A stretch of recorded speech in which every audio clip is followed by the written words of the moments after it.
Paul McCartney and John Lennon led the Beatles' creative direction, writing most of the band's songs under the shared credit of Lennon-McCartney, whether they worked together or independently.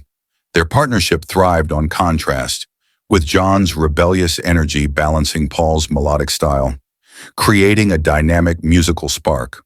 Although George Harrison was a gifted songwriter, he often struggled to have his contributions recognized due to the dominance of Lennon and McCartney.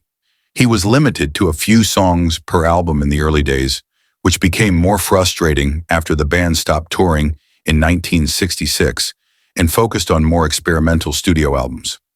On Sgt. Pepper's Lonely Hearts Club Band, George had only one track, Within You Without You.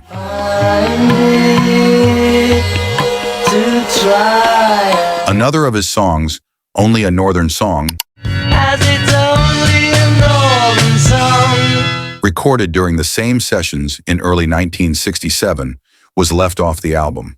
The track made a satirical reference to his limited control over his music, highlighting his frustration with the Beatles' publishing company, Northern Songs, where John and Paul held major shares, while George and Ringo owned only a fraction.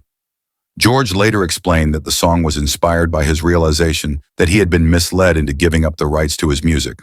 Though the band and producer George Martin reportedly weren't impressed with the track, it was eventually released in the Yellow Submarine film in 1968, fulfilling contractual obligations. Critics later described the song as an ironic and revealing statement about the Beatles' internal power dynamics and the music industry's control over artists.